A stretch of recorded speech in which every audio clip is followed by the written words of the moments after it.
Mathieu Boccoté, Tania Lompré, Simon-Pierre Savard-Tremblay, bonjour. Bonjour. On va se tutoyer. De toute façon, on se connaît tous, les trois. Trois jeunes, relativement jeunes, souverainistes. Est-ce que vous vous sentez des jeunes dinosaures? C'est-à-dire, vous êtes en fin de course. On dit tout le temps c'est une idée qui va mourir.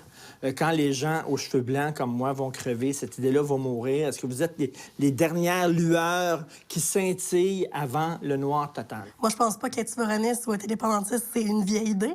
Moi, en fait, je défends mon idée, qu'elle soit populaire ou pas. Je suis pas l'extraterrestre de service parce que je suis souverainiste, là. Je me lance en politique parce que je pense que si on veut changer les choses, il faut vraiment s'engager. C'est pas en restant chez nous qu'on va changer le monde. Mais c'est vrai, cela dit, qu'il y a une tendance aujourd'hui dans la jeune génération à la disqualification morale de l'idée nationale. Donc, dans un monde que l'on veut sans frontières, dans un monde où on ne plaide que pour les identités changeantes, multiples, métissées, cosmopolites, dans un monde où l'enracinement passe souvent pour une pathologie, eh bien, l'idée de souveraineté, c'est-à-dire qui consiste en effet à faire un nouvel État avec des frontières, une autorité politique constituée, il y a quelque chose là-dessus d'un peu en décalage avec l'époque. Mais je dirais inversement, c'est peut-être la vertu du projet souverainiste. Parce que de plus en plus de gens aujourd'hui constatent que le monde dans lequel nous vivons, celui de la mondialisation à outrance, de l'abolition des frontières, de la négation des identités, c'est un monde à terme inhumain. J'ai des filles adolescentes, là, puis des fois, je les écoute parler avec leurs amis, puis ils sont pas là, ils sont pas là, ils sont vraiment ailleurs, eux autres. Là. Pour eux autres, ce débat-là est un vieux débat, là. Écoutez, parce qu'eux vont dire, c'est déjà réglé, on est Québécois. C'est plus une quête d'identité, parce qu'effectivement, on a une jeune génération qui est moins souverainiste que les autres jeunes générations d'avant, mais qui en même temps est plus québécoise que jamais. La part qui va dire nous sommes avant tout ou exclusivement québécois est plus grande que jamais. Ça, ce que ça veut dire, c'est que dans leur tête, c'est réglé, mais malheureusement, la réalité n'est pas là. La dépendance, peut-être qu'elle n'est plus là au niveau, disons, du sentiment d'appartenance, mais la dépendance canadienne, la tutelle canadienne, même si je puis dire, elle est encore là, elle est encore évidente. Et il y a un désaccord entre le statut psychologique des Québécois, nous sommes un peuple qui s'exprime pleinement dans le monde, et la réalité, qui est celle d'un peuple avec... Et là, il faut le dire, ça peut paraître bête et ennuyant, mais quelquefois, la réalité est bête et ennuyante, avec de moins en moins de pouvoir, avec de moins en moins d'influence dans le Canada. Et il arrive qu'on redécouvre la question nationale de manière inattendue. Le meilleur exemple, c'est la question environnementale. On peut être pour ou contre la question du pipeline, mais qu'est-ce que beaucoup de Québécois ont découvert dans le débat sur le pipeline il y a quelque temps? Ils ont découvert que ça ne dépendait pas d'eux. Ils ont découvert que ça dépendait du Canada. Ils ont découvert que ça dépendait d'un gouvernement qu'ils ne contrôlent pas. C'est-tu si avec ça, vivre dans le Canada? Mais Moi, je regarde moi, mes amis, je regarde les gens que je fréquente. On a une vie quand même... Est-ce que l'indépendance doit être réservée aux peuples qui sont chaque jour piétinés? Moi, c'est une question que je me pose. On nous dit que vous n'êtes pas écrasés au quotidien. Vous pouvez vivre à peu près dans votre temps. Mais la question que je me pose, c'est, premièrement, les progrès que le Québec a fait depuis 50 ans, il ne les a pas fait grâce au Canada, mais malgré le Canada. Première chose, il faut le rappeler, si le Québec s'est enrichi, c'est quand même pas grâce à la bienfaisante tutelle canadienne qui nous a dit maintenant, vous êtes assez mature, assez digne, vous pouvez vous lever maintenant. Non, mais reste qu'on a fait une évolution. Oui, on a évolué. Alors, mais en instant, imagine ce qu'on pourrait faire si nous avions tous les moyens. À moins qu'on nous dise, encore une fois, que les Québécois ont besoin de la tutelle canadienne parce que, comme si on avait une prospérité empruntée. Ou est-ce que finalement, une nation prospère, correcte, embourgeoisée, joyeuse et festive, pour le dire comme ça, est-ce qu'elle ne pourrait pas tout simplement s'achever elle-même? Et confortable et indifférente, comme dit Denis Arcand. Mais tu sais, on a des artistes qui sont reconnus à travers le monde, on peut parler français. Si on parle mal français, c'est notre faute à nous autres. On n'a rien que nous autres à blâmer.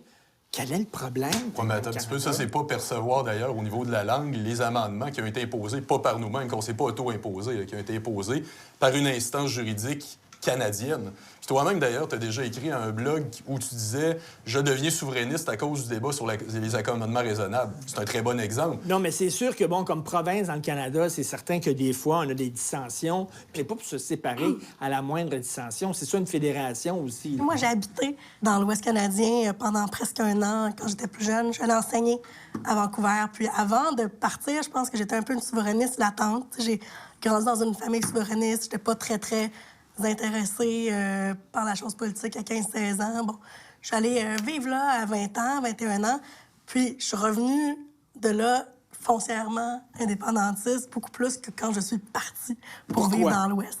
Parce que je me suis rendu compte vraiment à quel point j'étais ailleurs. Tu sais, les enfants sont instruits d'une autre façon, ça chante au Canada tous les matins, ça conduit des gros trucks, tu sais, je veux dire, c'est complètement différent. C'est certain. C'est comme C'est un pas autre nécessairement pays, qu'il y a un c'était- problème, c'est qu'on n'est pas pareil. Mais est-ce qu'on est obligé d'être pareil aussi? Non, mais plus Ben, fondamentalement. Est-ce qu'on est obligé dans un pays que tout le monde est pareil? Mais je pense fondamentalement. Non, mais là-bas, Richard, les gens s'identifient jamais comme ils se disent pas « je suis britanno-colombien » ou « je suis Fondamentalement. ontarien ». Ils vont dire « je suis canadien », puis les drapeaux du Canada partout. Mais est-ce que ça se peut qu'on soit plus attaché au Canada qu'on le dise? Mais en fait, je sais mais pas, ça, c'est- à moi, quoi je tu es trouve pas attaché qu'il y au a- Canada, toi? Question Qu'est-ce complexe. qui t'attache au Canada? Sauf que, outre cela, outre la question du bonne sentiment question. d'appartenance, il y a quelque chose qui s'appelle la loi de la majorité, puis c'est normal, c'est une démocratie. Là. Mais la loi de la majorité, et la majorité, elle est canadienne dans ce pays-là. Nous sommes Québécois. Dans ce cas-là, c'est parfaitement normal que quand la majorité contrôle son État, ce qui est fondamental en démocratie, qu'elle construise ce pays-là en fonction de ses intérêts stratégiques, de ses intérêts vitaux, de ses intérêts géopolitiques, et que ça ne soit pas les nôtres. Alors, est-ce qu'on peut prendre ça pour acquis et être nous-mêmes une majorité chez nous? Je dois dire que la Cour est fidèle à elle-même parce que jamais elle n'a fait autre chose qu'éroder, des fois de façon très grave, des fois de façon plus marginale. Elle n'a fait qu'éroder la loi 101 à chaque fois qu'elle a eu à se prononcer. Ça a toujours été un recul. Quand est-ce que ça va finir? Qu'on le veuille ou non, le Canada fait mal au Québec. Il ne fait pas mal au sens où c'est pas une armée d'occupation, rien de tout ça. Il faut pas vivre dans un monde parallèle. Mais il ne faut pas non plus fuir la réalité comme le font tant des fédéralistes au Québec. En voyant comment fonctionne un fédéraliste au Québec. La Cour suprême torpille la loi 101, la torpille depuis 30 ans.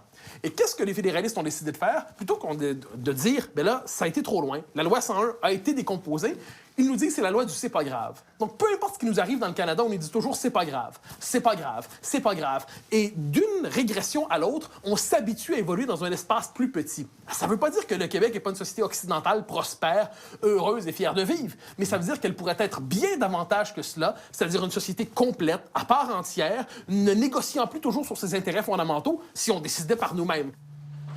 Oui. Bonjour, je m'appelle Amy, je suis vietnamienne. Tu travailles encore avec des immigrants, profs de francisation, quand ils viennent ici, est-ce qu'ils viennent au Canada ou ils viennent au Québec? Non, ils viennent au Canada. Ils viennent au Même Canada. s'ils sont sélectionnés par le Québec, même s'ils sont avec le programme d'immigration du Québec, ils viennent au Canada. Puis c'est très difficile de leur faire comprendre qu'il existe autre chose. Là. Ils arrivent le premier jour, ils sont contents, leur cahier Canada, leur efface Canada, leur chandail Canada. Wouh! Puis ils sont contents, ils viennent apprendre le français, puis ils sont énervés. Mais là. souvent, ils fuient des pays où c'est l'enfer, c'est Oui. la guerre civile, la pauvreté. Puis Oui, là, oui. Puis là, ils viennent ici. Ils doivent se dire, pourquoi ils veulent se séparer, eux autres? Mais en fait, c'est sûr Ils qu'ils- sont super bien, eux C'est autres, sûr ici. qu'ils comprennent pas si tu leur expliques pas non plus. Hein. Fait que pour moi, je trouve que c'est important de dire aux gens ce que c'est la question nationale. Puis après, ils feront le choix qu'ils veulent, mais au moins qu'ils puissent avoir les deux, puissent entendre les deux options puis connaître les deux discours. Tout d'abord, sachez que le français et l'anglais sont les deux langues officielles du Canada. Il est absolument essentiel de vous exprimer dans l'une de ces langues dans votre vie quotidienne. C'est en québécisant, avec ce que ça inclut en termes de langue, de culture, d'identité, de connaissance de l'histoire, de connaissance du terrain où le nouvel arrivant se trouve, qu'on va les intégrer à nos débats, qu'on va pouvoir leur dire que leur intérêt, l'intérêt national de cette nation à laquelle ils font désormais partie, c'est dans la pleine et entière indépendance. Il y a une autre affaire que je trouve extrêmement énervante dans le mouvement souverainiste, c'est que si les sondages montrent que la majorité des gens sont contre et voteraient non, c'est parce qu'ils n'ont pas compris. On va leur expliquer encore plus longtemps pour qu'ils comprennent. Puis quand ils vont comprendre, ils vont voter comme nous autres.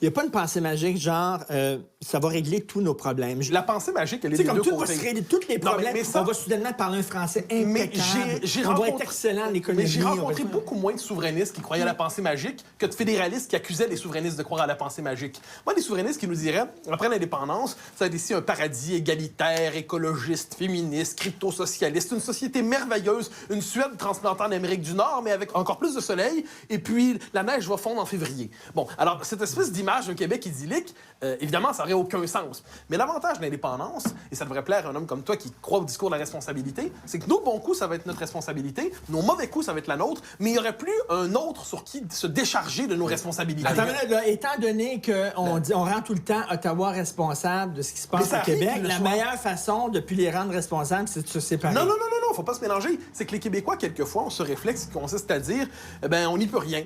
On n'est pas maître de notre destin. Il y a une part de vérité là-dedans, mais aussi ça développe presque une logique de déresponsabilisation. C'est le mot qui s'impose. Il y a une autre affaire que je trouve extrêmement énervante dans le mouvement souverainiste, c'est que si les sondages montrent que la majorité des gens sont contre et voteraient non, c'est parce qu'ils n'ont pas compris. T'sais, ça se peut-tu? On va leur expliquer encore plus longtemps pour qu'ils comprennent. Puis quand ils vont comprendre, ils vont voter comme nous autres. Mais en ce moment, la majorité des Québécois ne sont pas favorables à la souveraineté. Parfait. Eh bien, les souverainistes cherchent à les convaincre de la vertu de leur projet. Moi, je trouve ça très bien que les gens cherchent à se convaincre. Ensuite, ce que je reproche aux souverainistes, c'est de ne pas être assez convaincants. Ce que je reproche aux souverainistes, c'est de se parler trop souvent entre eux, de faire des chansons ensemble. On veut un pays, on répète ça jusqu'à l'hypnose collective. Je reproche aux souverainistes de ne pas être assez convaincants, mais je ne leur reproche pas de chercher à convaincre.